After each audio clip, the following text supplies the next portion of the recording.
what are some common mistakes, like those kind of red flags that you see when you're auditing other profiles? The main two are probably one, like they're just not consistent with it. And so they'll give it a go for 2 weeks, 3 weeks. I think that's number one. Because I think every brand will inevitably, especially now, given the scale that there is in the platform, like you're going to have to fight a bit with the algorithms to actually get the views you want. Whereas with us, like 1 or 2 weeks in, we're getting like millions of views per day, and it was just a different story. Now that's far less likely to occur, but still is happening. Hello and welcome to E-commerce Uncovered. I'm your host, Matt Lady. My mission with the show is to provide tactical and practical information and insight for D2C brands to grow profitably and sustainably. Each and every week, I get to chat with and learn from a variety of passionate, intelligent founders, operators, and practitioners in the wonderful world of e-commerce. Thanks for joining if it's your first episode, and welcome back if you're a returning listener. Today's episode is with a college dropout turned seven-figure brand owner, and they've amassed over 47 million views on their brand hashtag alone on TikTok. His YouTube channel, Ecom Street, has over 4,000 subscribers and over 200,000 views, where he and his business partner share lessons and insights from their own journey and interview others about how to grow your e-commerce brand. Please welcome to the show, Corey Nicholson. Corey, how's it going, man? Hey, Matt. Thanks for having me. I'm doing great. What awesome. Love to hear that. I am excited to chat. So who the heck should be on TikTok when we're talking about e-commerce brands? Everyone. I think everyone should be on TikTok. Minor quick background on me. You did a pretty good job, but my partner and I launched this e-commerce business called Peachy Shapewear in the middle of 2020. And this was when TikTok was not even relevant. Like no one was on there. And even back then, our strategy was just to comment on big brands' pages and try to steal customers.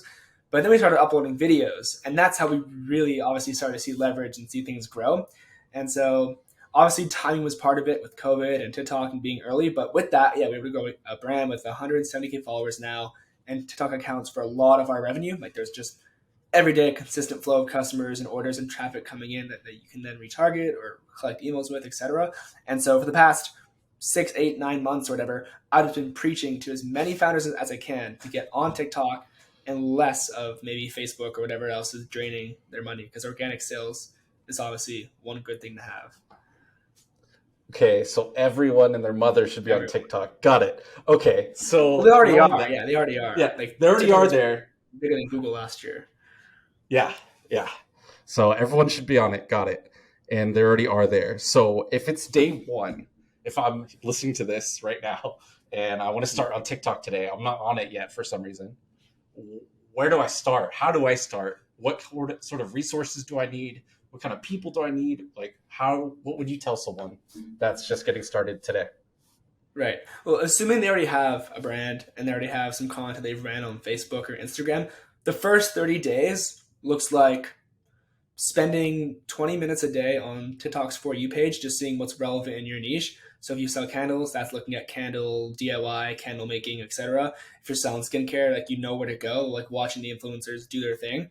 That's just like to understand the language. So like you're not going to see like a direct just ROI on that right away. But over time, if you/your team members doing that, they're just going to understand TikTok more than like YouTube, because they're obviously different verticals. So that's like part one. Part two is then taking all of your winning hooks from Facebook or email marketing or whatever like has already worked well in a different medium, and just like reorganizing that and just like recycling that into TikTok. And that's the first 30 days of things that I advise pretty much every brand to do that we speak with. It's just those things alone will get the ball rolling, and the views you get and revenue from that is just like obviously in the beginning it's slower, but as things compound and you leverage other channels, like we can talk more about YouTube Shorts and Instagram Reels, things start to really compound a lot more than most brands probably think. Right. So YouTube Shorts and Instagram Reels, I'm glad you mentioned that, those are the similar short form vertical responses from those platforms essentially to TikTok getting, growing in popularity. So would you just straight up repurpose your TikToks onto those channels and just kind of copy and paste? Or how would you like leverage those two as well? Or how do they differ from TikTok? I would say for the most part, it's pretty much the same stuff. Like if you go into YouTube Shorts right now and spend some time, almost everything you see on there is TikToks, like just like watermarked stuff that they just re-upload. So I think for most brands, unless they have like a huge content team and they're doing it huge already, I think that's just a fine way to get into the game. We're still trying to figure out shorts and reels, but um, I would generally say, yeah, if you're starting out fresh, there's no harm in posting to all three. And I've met founders that have like slowly been starting to say like YouTube Shorts is actually more lucrative than TikTok. So we're leaning into that for sure.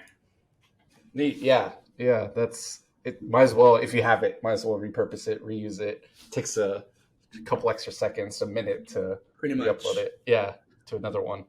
So then you're getting started. You said the first 30 days, kind of see what other competitors are doing, learn how to speak the TikTok language, how to style your content and adapt it from previous platforms.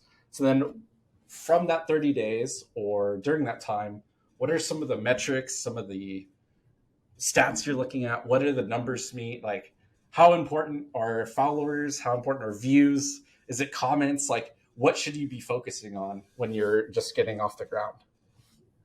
Yeah, I think follower count is really overrated, especially on TikTok. I think follower count is like tremendously overrated. And the only baseline metric that we follow is views. That's basically it. So either if we're looking at creators on TikTok to work with, rarely am I telling my employees to look at their following. It's more about views and maybe engagement rate. But followers is such a vanity metric, just like revenue, where it can be telling a lot of different stories. So you don't know who those followers are. There's just so much under the covers, and so views is the most important thing for sure. And whenever we post videos, we know that it's going to take at least 4, 5, 6 times to get something right, and so we're not going to get down on ourselves if in the first month we don't get any views, or maybe like your video's getting 200 views. That's fine as long as you're hitting off this like main checklist of which basically consists of like, are these videos native to TikTok? Yes. Like, so it's like, are you using like the native text? Are your videos formatted to 916? Because most brands are taking their Facebook ads that are in square format or 4:5 format and re-uploading them. That's a big red flag. I get the concept, but it's definitely just not going to be pushed out as much. So keeping it native, check. Are you relevant / like on trend? So like kind of, are you speaking that language is like the second one. And for founders that are older, I don't know how to put an age limit on that, but like the older they get, the harder it kind of is. And so having a younger gun on your team or helping you out, whatever, is just gonna make things compound so much more than if you're just doing it alone and just kind of being boring with it. Um, and then I guess number three on that checklist would just be how do your thumbnails look? Because at the same time, I know that like a lot of the videos that people watch these days are on the For You page, but more often than not, people are now coming to TikTok to search for things. So instead of going to Google to search for cooking recipes or dress hacks or whatever, dog food, they're actually coming. They're not going to Google, they're going to TikTok. And that thumbnail that you have is going to play a big role. Of course, ranking as well, but if you're fourth or fifth on the list, but your thumbnail is pretty garbage, that's a problem. So just optimizing that, making that clean, bright, having some text that's clickbaity. It's not very hard. Like you don't have to like be a genius with like your copywriting, but it is important to have something there that's just clicky. That's pretty much what it is. Yeah, you want to entice that click, get someone to stop. There's so many options. They're searching for it. This one, yeah, it clearly tells me what I'm going to expect, or that sounds interesting. So it's more likely to click on it. More and more people are searching instead of on Google. They're on TikTok now. Yeah, which is That's scary. Like I when I first heard that stat a few months ago, I was mind blown, but it's true and like it's actually happening. So I mean, optimizing those thumbnails can be something that's super lucrative because even sometimes a video that has not that many views will show up first, depending on how like keyword specific it is in the thumbnail and the title. So um, another huge just place to capitalize there. yeah. Speaking of search, I'm not super big on TikTok yet, and not tripling down on it and super big. But I've heard things like trying to optimize for search, almost like you would SEO blog posts or websites and stuff. So tell me a little bit more about TikTok search. Is it like the text on the screen and the caption and like hashtags, or like what kind of goes into search for TikTok? Yeah, you pretty much nailed it on the head. I would say that um, obviously the more occurring a word is in the video / text, the better. Just like similar to blog posts with SEO, it's pretty much the same stuff. And we've like seen, I don't have like actual figures on this, but we've just seen in general views go higher and engagement be better. Like we're reaching the right audience more often than not when using the same keyword 3, 4, 5 times in the text, like in the actual video / the girl actually speaking it, and then also in the thumbnail. Because even anytime you're uploading a video with someone speaking and you turn those captions on, that's also a little small game changer because then it's just like better ranking. It just stacks the odds more in your favor when you kind of have this caption displaying the whole time. Got it. So make sure your keyword is on the text on the screen. They're saying it, and it's in the text associated with the post. So it's like in multiple places, you're more likely to show up. Okay. Yeah, as long as you're actually making also like the whole bottom line, like these are like secondary, I guess, like pointers in the main. It's just like making interesting content. Like you just gotta make, do you sell something interesting and like can you make it fun and entertaining? If you do, then everything else is kind of rubbish and just like small tweaks. Like as long as what you're doing is, entertaining to some extent, and rather that be through like ASMR style, if you're in that kind of like realm, which is I see a lot of small businesses doing, is like very like aesthetic, or maybe you're in like something that does like a before and after effect where like you're helping someone with X problem, whatever that is, like cleaning, kitchen products, etc. Like if that's entertaining and good quality, and like you're putting effort into content production and like collecting UGC from customers or filming some stuff in studio, that's kind of like a trade-off there. Everything else, like the hashtag you use, whatever, is just an add-on. That's for sure. So it's like the 80-20. So focus on the creativity, the concept, the actual content, and then the titles, the hashtags, the thumbnail, that's the 20%. That's the bonus. Got it. Icing on the cake. So we've talked about what brands, like what you should do when you're getting started at your kind of early days. You've been on TikTok for a few years now, and you actually also help other brands with their own TikTok. So when you're looking at brands out there right now, whether they're big, whether they're small, like what are some common mistakes or common frustrations that you see of like, oh, you should totally do this instead? What are some like those kind of red flags that you see when you're auditing other profiles? I think the main two are probably one, they're just not posting at all. Like they're just not consistent with it. And so they'll give it a go for 2 weeks, 3 weeks. We had someone on it for a bit and wasn't seeing the ROI, so they ditch it. I think that's number one. Because I think every brand will inevitably, especially now, given the scale that there is in the platform, like you're going to have to fight a bit with the algorithms to actually get the views you want. Whereas with us, like 1 or 2 weeks in, we're getting like millions of views per day, and it was just a different story. Now that's far less likely to occur, but still is happening more than any other platform. So number one is just not posting. Number two, I would just say is like what I was touching on earlier, where it's just like you're repurposing your Facebook ads, but not actually like recreating the content. You're just like reposting it there. You're reposting old TikToks. You're not really listening to what customers are saying, like responding to comments and like having these like live features, I guess, in play. That's what it is. Just it's like actually putting the effort into production. And then those are like kind of the main three that I'm thinking of. Yeah. Okay, cool. So just like not using the platform as it's intended and just trying to treat it like put it on the back burner. Like it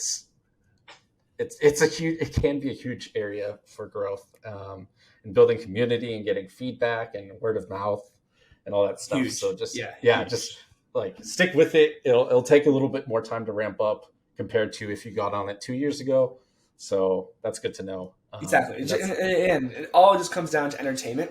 Like 99.9% of the people on there are just there to be entertained and informed. And if they are hit with the right angle at the right time, they'll go make that purchase. And so there's this brand that I was following. I still don't think they've done any e-commerce, like any like paid marketing, but it was a pre-workout brand that launched. This dude, I forget his name. I forget the company name, but I'll find it maybe for the show notes. But they were just set up a camera in like a local gym and just said, getting customers to try our flavored protein powder. It was protein powder that they made that wasn't actually like taste like chocolate or vanilla. It was like fruit punch, whatever. And those are the videos. That's all it was. It was just people trying it saying, wow, this tastes good. Never seen it before. Racked in millions of views and got like their first 100K in revenue just from that alone.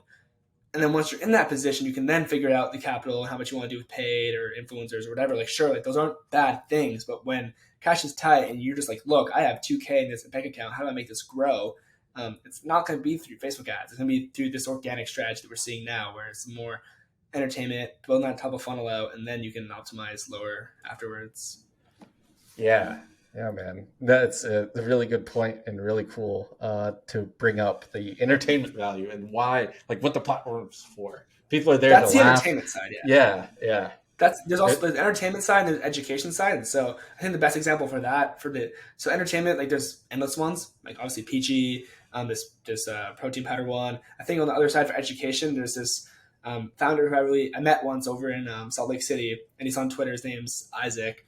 Um, he sells these like mini katana swords, and Oh so they're yeah, on TikTok. You've probably seen them. Yeah, they're called mini katana, and he's publicly shared out. They're at like an 8-figure run rate, all through organic marketing. And he's like the main person telling me, do like post on YouTube Shorts, like post on Instagram Reels as well. And if you look at his content, it's less of like, oh, like getting a customer to try this, like, oh, we're the best, flash sale. It's more just about educational, like 8 ways to use this thing correctly, or how sharp can this thing get, or why X customer did this. And so if you took a deep look on there and then combine the both, it's probably the best thing to set you up. yeah. Okay, so entertainment or education, maybe sometimes both, depending on your type of brand. Yeah, it really So, depends. yep, that's cool. Okay, so then um, that kind of goes into the next point of like, what are brands doing right on TikTok? And it's education, entertainment, right? But are there certain like categories or certain buckets to like these are common pillars or common things hey client, like here are the 4 kinds of videos you should be making? Or is it less structured than that? Is it kind of just make sure it's entertaining and like educational? Like how do you think about uh, that? I think that like with any platform growth, when something like this explodes, like when social media first started working, even before that, when email started working, like we'll just see like sophisticated people come in, like agencies or whatever, and like create a whole structure around it. And so if you're in that boat and you want a structure, there definitely is that. I think that it's more about being free flow and just like having ideas on the spot, posting them, and just recreating what's working. I think that's the most important thing. So like when you ask me, what are the best brands doing right now on TikTok? Well, it depends on the niche a little bit. Like, but if you're in apparel or beauty, pets, anything like that, like which is probably a lot of people like beauty, pets, fashion, skincare, whatever. Um, you're in the right boat, and not just about like tripling down on once you find a video that decently works, like doing that 10 times and just like minor tweaks in the scroll stopper or like in who's in the video, what's going on. That's number one. But other than structure like that, I would say like 25% of the videos can be like trendy stuff. So like you see other people in your space making these videos about ASMR stuff or whatever it is for your niche. It's just kind of copying that. That's like the right word to use. It's just copying, essentially. And then the other 25% would be like, I guess, responding to customer comments on your videos, like with the reply feature, or even like taking your reviews from your website and just addressing those problems. That's around 25%, maybe 40%, whatever. And then the rest, I guess, would be if you have any influencer content, like collecting content from influencers and just repurposing that, and using like storytelling, education, showing exactly like why it is they do what they do, and sharing the mission. If you're a founder-led brand where you're the face of the brand, it's even better, and you can put yourself in there a lot more than some other people can. But generally, the focus on the product and like the customers and kind of what problems it's solving for them, and just making it fun.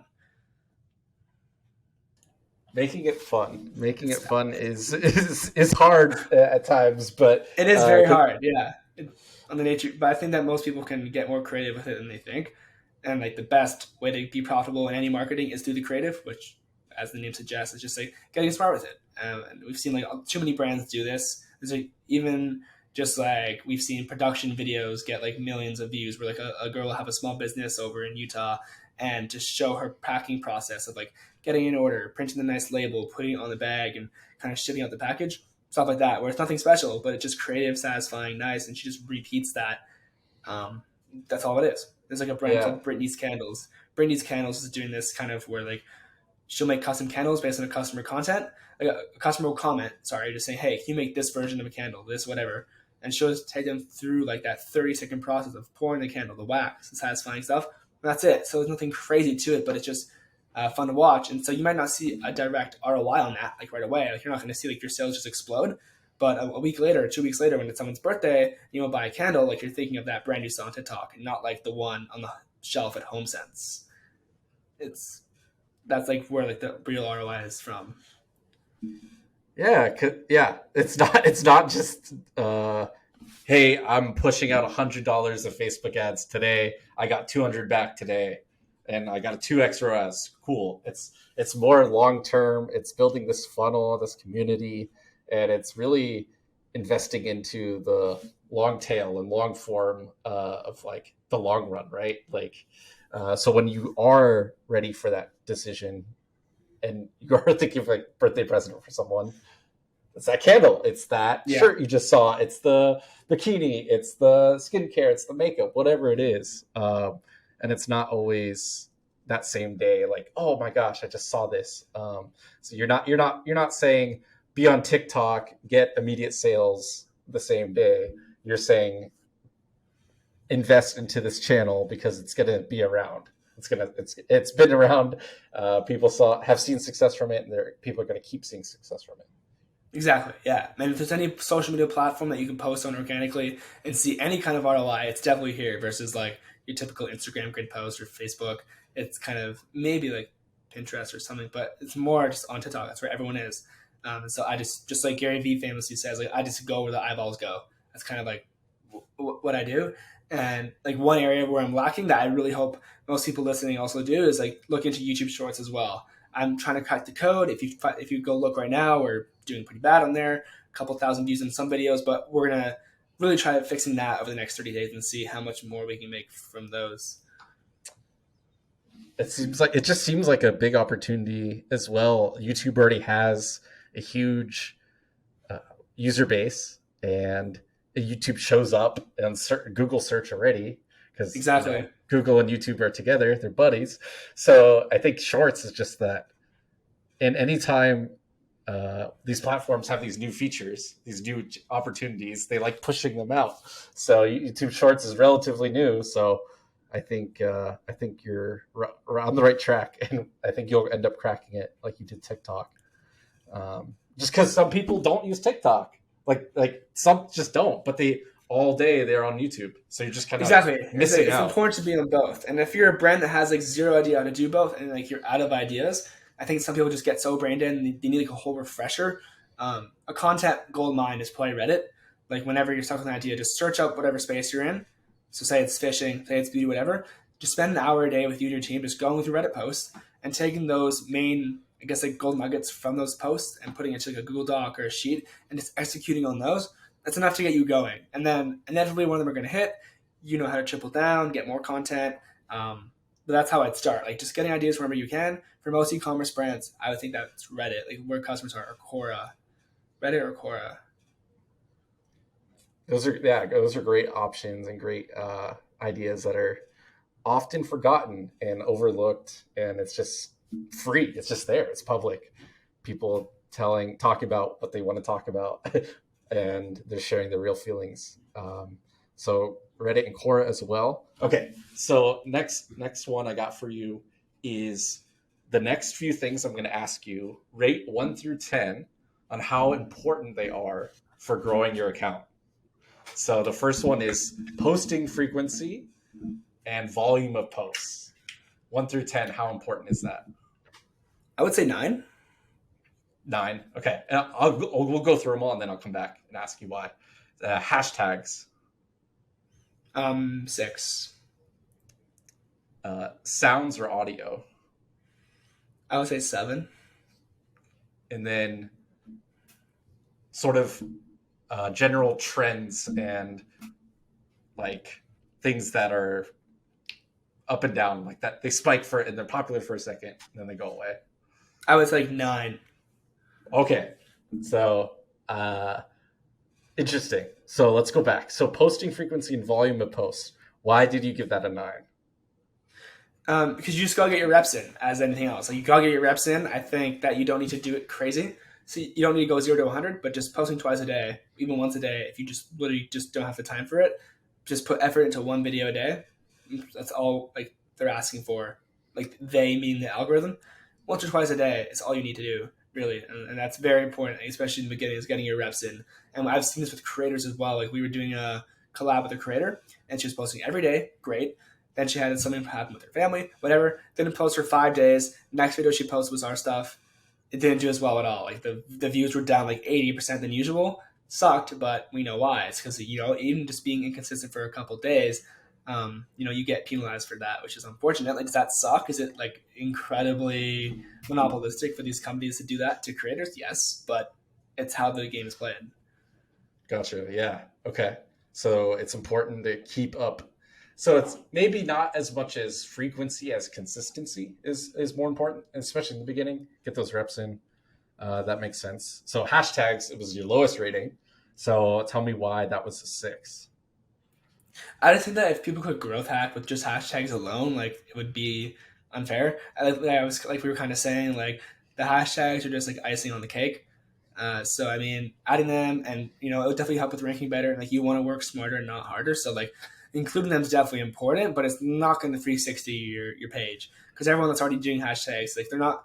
If you're selling, fishing stuff, like you're not putting pet stuff in the hashtags. Like you're already staying pretty relevant. So like you're not going to find one hashtag to separate you and just like grow your views. So I'd say 6 or 7. Yeah, just use them to stay relevant and get in front of a better audience. Okay. And then for the sounds and audio, you said 7. Why are those important, and how should we be thinking about those? Yeah, I'd say 7 or 8 because it kind of also corresponds with the last one about like trends because usually that's what goes viral. But I would say in general, like the sound you use isn't that important. It's more about the content actually in the video. And so I've seen the same sounds since like 2020, 2021, just kind of being reused, and like no one seems to mind because the song is just natural. Um, so I don't put as much emphasis on that as maybe some other brands do. But I would say yeah, probably like an 8. Okay. Yeah, the trends kind of surprised me. I thought they were not as important, but you said 9, and so I want to hear more about that. Yeah, I think as the world expands, as technology gets more and more advanced, and everything, there's nothing more important than staying relevant to your customer. Like, and that means even with fashion brands, like we're seeing technologies and even big companies like Shein or whatever, like be able just to launch new products and new SKUs within like 10, 20 days. Like there's like a fast turnaround of brand new SKUs, and like it's just such a fast moving industry. And so same with TikTok. There's trends that last 3, 4, 5 days, and if you're that person who manages social media for X company and you see that the trend's only like 3 hours old, jumping on that is going to result in a huge spike of views more often than not if you're early. Is that like going to be consistent and like a solid strategy? No, but now you have a boost in following. You can then go back to keep posting more. Um, and once you hit your first 10K followers, like going to 100K is much easier than going from 0 to 10. It just snowballs just through any platform. And so yeah, trends in the beginning is really how to get on the wave of like TikTok like favoring you. Yeah, it seems like it's a way to get those eyeballs and get extra attention on your account for that brief moment in time. Like you said, it's not you're not going to get that level of eyeballs all the time. It's just a trend. It's kind of in the moment sort of thing. So Yeah, the yeah, trend also has to be relevant. Like if you're selling fishing, I don't know why I keep saying fishing. I don't even fish, but if it's a fishing brand and someone's dancing, like you're it's probably not going to fit in as well as something else in that space. So you have to say somewhat relevant or find a super creative way to plug it in. A lot of stuff on the app is still about like dancing and relationships, which I think you can tie into most brands. Um, but yeah, don't force it if it's not there, and you're just gonna miss out on some trends that don't really fit your niche. You know, they're booming and you're early. That's fine, but yeah, just make sure it makes sense before you do it. so how would one like notice and follow these trends? I know, like, yeah, be on the platform and just like scroll and figure it out, but your For You page is only like over time it's your interests and what you interact with and what you like and what you engage with, right? So how do you still absorb and take in trends and what's popular in other niche, like interests and niches that aren't on your page? Like, are there newsletters you follow or podcasts or people you talk to, or like where do you like get those that information for these other kind of Personally, like things? myself, like it's surprising maybe for most people, but I don't spend a lot of time on that app. And so I get a lot of my ideas from people that are similar to my age, asking my friends, asking my girlfriend, like what's trending, what have you been seeing? And just spending 10, 15 minutes doing that. And so if you have kids, if you have people that are younger, under 25, whatever, talk to them. Like that's also like, it's like one of the scrappier ways to do it. But I think that's still the best way is, yeah, spend time on the platform and remember that like TikTok wants you to see these trends, and so you don't have to dig. You don't have to go very far for them. Like you're going to see them, and it's going to be pretty clear in sight, like what's trending and what's not. You'll see it within the first couple scrolls on the For You page. So you don't have to go very far for that. It's just about being early and like capitalizing, making it creative. But you'll also see some people just like copy the exact same text 3 or 4 times and get big off someone else's idea. You can do that, but I think being creative with it is probably going to be more um, just like Yeah, better lasting. It's more beneficial to adapt it to your brand and your style and your voice, your tone, versus just straight up copying and pasting all the time. So, that's we've been talking about all organic this whole time, and like Pretty much, that's yes. free. It's just your time. So, in terms of like ads, like paid ads, have you guys run much of those? Have you had success with other clients and other brands, or have you heard from other people? I know there's been uh, talks about, oh, it's good, it's better than, it's so cheap, it's better than Facebook, and then it's not as stable. So just what have you been seeing and hearing on the paid ad side? Yeah, I've been hearing a couple of things. I You kind of touched on like them versus Facebook.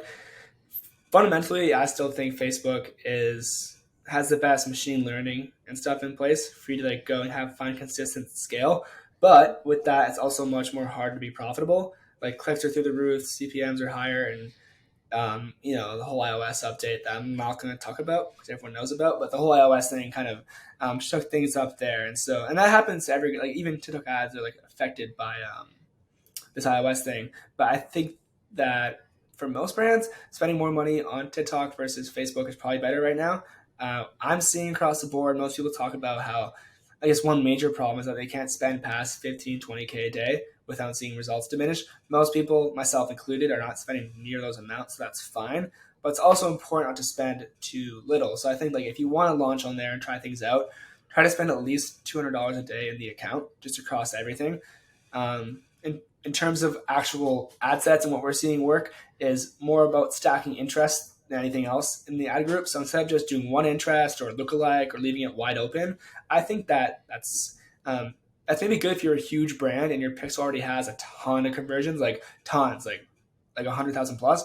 But if you're smaller than that, it's just like run lookalikes or run like wide open targeting probably isn't going to be beneficial. I think stacking interest, at least for us in our account, is what's working the best. So we keep doing that and just flushing in new creatives. It burns through creatives a lot faster than Facebook. So you'll find a winner on Facebook. It'll last you months, 6 months, a year sometimes. TikTok, maybe 2 weeks, and then it's kind of dying out, and it's time to repurpose it and kind of launch.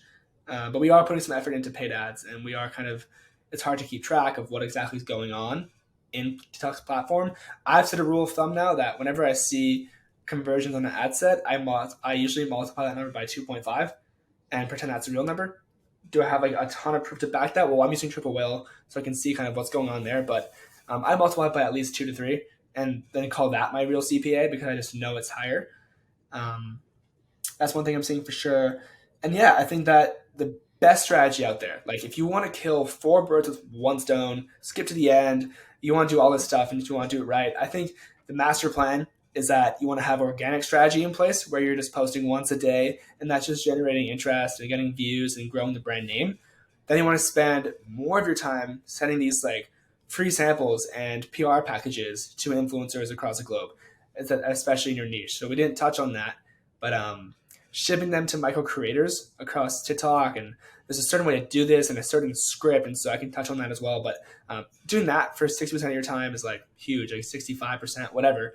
Shipping those out, and then with the posts you get from there, plus all the organic content you already have from posting on your TikTok, run those as paid Spark ads. If you're a big brand with like already like a decent sized following, people know who you are from like other mediums, then run Spark ads. If you're an unknown brand, like zero customers, zero everything, probably don't do that and actually run it through TikTok's like business manager thing where you don't do Spark ads. There's like two ways to run ads on there. But we do Spark. We see high click through rates from that. I think there's like some nuance there. Um, that's how to kill like three birds, four birds with one stone. So organic, you're doing the seeding stuff with the creators, and then you're running paid Spark ads and doing it all again and running ads to either your landing page or a quiz. We're working on a quiz, and you'll just double your email collection that way, and then everything else, like your welcome series, will just carry the revenue from there. Man, yeah, that was a lot of good stuff on paid. Uh, just to reiterate, is for you guys, especially, you've been seeing like interest stacking work better for your brand. And when you're getting started, think about 200 a day, which is about 6K a month, as a starting point to make sure you're getting enough volume through uh, and getting the machine learning started and learning about your brand and your products. And then influencer and micro creator seeding. So but Corey, that costs me money to send out my free products. But like, you have to spend money somehow, right? Whether it's free Yeah. product or on ads or the time in the studio to make content. So, how would you kind of recommend maybe someone's just getting started? Like they have, we talked about earlier, 30 days, first 30 days, post once a day and do all this research. And so, what would you recommend is a starting kind of influencer or seeding plan or kind of prescription for a new brand on TikTok? Yeah, it's gonna be really case by case depending on what you're selling, the AOV, the LTV, like how you kind of push that. I'm gonna try keeping it broad. Um, and the way I like to think about this whole, especially like the seeding and micro creator strategy, is it really comes down to like unit economics. And so I will think to myself, look, if this entire package costs me $40 to ship, so in there I have like my product, a candle, a handwritten card, a bath bomb, and even like we're working on like a few other things. If that costs $50, including the label to ship, great. As long as that influencer who receives the product posts, and as long as she brings in 5 orders, that's already a $10 like CPA if we actually view it that way, which is far better than anything I ever get on Facebook. Period. So I kind of look at it that way and say, look, I'd rather pull back Facebook spend or pull back any kind of ad spend where I'm netting a $40 CPA, where if I'm gonna get like a much more higher volume of traffic and just like conversions from this influencer post. That's one way I view it. But then it also just fundamentally comes down to like thinking about every area of your business. Like how can you be saving on fulfillment?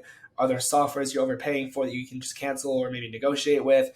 This is like off topic from TikTok, but like if you reach out to these huge companies like Shopify, Klaviyo, Gorgeous, whatever, not so much Shopify, but like Klaviyo, Gorgeous, whoever you're using, and just say, hey, look, we have like we need this plan to get cheaper right now, or else like this is gonna be bad for our company. Like we might go out of business. Like what can you do for us? You'd be surprised because these unicorns, like they'll throw you a 6 month free trial or cut your stuff in half for like a long time, and that will help you then save the money to invest in the content and push stuff out. And you gotta have the humility to do that stuff. I think some founders don't have the humility to just like even write those words on the email and like send it over. But if you do, you have the guts just to save money. Like I'm scrappy, I do it, and it works. And from there, you can invest in the content. And organic's where to start if you're like super low on cash. But if you have some, then it's probably like creators, and it's making the unboxing experience as good as possible. I love how you mentioned if I just get 4 or 5 orders back from this one package, that translates to my CPA and how it would like break down that way. It was really cool way to like think about it that way. Yeah, And it's you very get the, Excel. and you have that relationship and you get that content from them if they're allowed to use it. If you ask them, you build a Exactly. relationship with them. You can send them new product launches like in the future, and then their audience already knows about the brand. So it's kind of just a longer term play rather than just feeding the Facebook machine $50. You're giving it to a real Exactly. human to become an advocate, like a salesperson almost for your brand. Exactly. Yeah. I love how you shared that. Yeah, It's it's really very cool. Excel, like it's very Excel-y, it's very like mathy, and so obviously like that's not how the real world works. Sometimes like a lot of those posts just inevitably you're gonna flop and bring you in 0 orders. It's very hard to like just like say that. So it's not as scalable as good old Facebook is. But I'll take my chances personally. But everyone has their own like cup of tea, so Yep. that's for sure. Yeah. So I want to talk about like financing and um, a little bit. And so when you got started, you bootstrapped your brand, and it was just the money that you had and your business partner. And so, have you stayed bootstrapped? Have you taken funding since then? Have you used any of these other platforms, or are you guys still self funded? No, due to like all the growth we had last year, we were able to get some funding partners from like Shopify Capital and Clearco. Those are definitely the main two, along from the bank, but nothing diluted for sure. And I think that those options are definitely healthy, especially obviously the bank. But if you can't go to the bank, you're new, there's no track record, especially now with like inflation and everything, they're all tighter. Shopify Capital and Clearco are good options. You just need to make sure that like the amount you're taking really fits into like what percentage of sales they'll be taking from you, and like negotiate every point you can get, every interest you can get. And those offers that they first send you, I wish I knew this back then, but like the offers they first send you aren't just like final. Like you can like this is a game of negotiating. This is a game of getting like deals done, and both parties should have to fight a little bit before just kind of walking off. And I feel like a lot of founders get absolutely ran over, myself included, almost, where it's just like you take what they offer you, it's great in the moment, but then you're kind of stuck with this like heap on your back for 6 months. And so really think about that long term, and just before you make a decision on like which partner you go with and how much money they give you versus percentage of sales versus whatever, just negotiate it and get as much as you can in your favor while also being fair to them. Like, and you'll see like you would have saved like thousands there just from doing that. And even if you're stuck in one right now too, this is also huge. We did this as well. If you're stuck in one that you took 2 months ago and it's kind of eating you alive, um, communicate with them. Don't not tell them and then start defaulting. Like just approach them, tell them what's going on, and they'll help you out. Like it's kind of their job to, it's their role to, because it's better than defaulting. Cool. Yeah, that's good insight there from. There's a bunch of these services. So there's It's a ton, Settle, yeah. Clearbank, Wayflyer. There's so many out there, and they all have different terms and different um, purposes. So just try to like research and figure out which one's right for your brand. Yeah, So there's a where? lot now. Yeah. So how? Or why did you want to grow faster? Did you want to launch a new product, or what did you kind of use that funding for? In the beginning, it was just keeping up with orders. Like we just our sales like 1,000x or whatever, and we there was no other option really. It's either like keep this up and keep growing, or just like literally fail to meet the opportunity at hand. And so we decided to go with it. Obviously, it's a good position to be in, but there's still obviously trade offs. But that was the spot we were in. Was just um, number one, the growth, and then number two, like second time around, it was more about inventory and staying in stock. I think that being in an apparel business for my first business has taught me a whole lot of things about like just unit economics and inventory management. And it's different than running a SaaS company that has like recurring revenue. This is like a real like coffee shop type business, like lemonade stand. And so I've learned a lot about that, but it also just sucks to have 120 SKUs that I got to stay in stock for and keep it all on the front end clean. And so, but yeah, those are the two things for sure: inventory and just keeping up with growth. Makes sense. Yeah, that seems to be very common like, for people across the brand. So I'll never do it again. I will never sell this many SKUs again. And I would aim for a higher AOV. I think a lot of people ask me like, what are my biggest mistakes? And I shared this on my YouTube channel, and I've probably written about it on Twitter too. But avoiding a high SKU business, especially if it's your first company for e-commerce, is probably a huge piece of advice I give. Along with aiming for an AOV over $75 or something where it's just plug and play LTV/subscription. Like if you can even get subscription revenue to be 10% of your revenue, like you're in a much different spot than most brands. It's crazy. yeah, I was just this. You stole the last question I had for you. It was Whoops. like, what would you do differently? And that's amazing. It's good insight that you wouldn't do that many SKUs and higher AOV and trying to think about the products a little differently there. So that's good stuff. It's good advice. Because it just makes things more complicated, and you have to sell through there's sizes, there's colors for each thing, and you just have to buy more stuff, and it's just Yeah, harder. like you're like by starting a business, like it's like a water, like you're jumping into a river that's flowing like way this way, and you're going this way, so you're already like destined, like you're already set up to fail. And so by having more SKUs, more cash flow, more issues, like it's just even hard to tread through that water. Some people like you still make it. Like obviously we're still rounds and we did something right, but like, it's just harder. And the whole idea is to make it as easy as possible to succeed. So like second time around, I've definitely learned a lot. Yeah, no, that's great, man. Thanks for sharing that. And that's that's basically it. That's all we have. So, where do you want to send people to? Where do you want to point them to if they have questions? They want to ask about your brand or your TikTok growth services or your YouTube channel. Best spot is definitely Twitter to talk to me. It's just my handle's at Corey, so CoreyNCEO. That's like my best medium to find me on. And then if you want to just hear more content, hear my voice, see my face, it's probably YouTube, which, like, as you mentioned, is called the Ecom Street. And we're doing a lot on there and trying to help more people just get into the game of TikTok, influencer marketing, all that good stuff.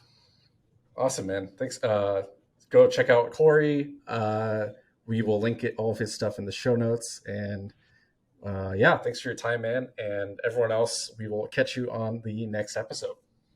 See you, man. Thanks.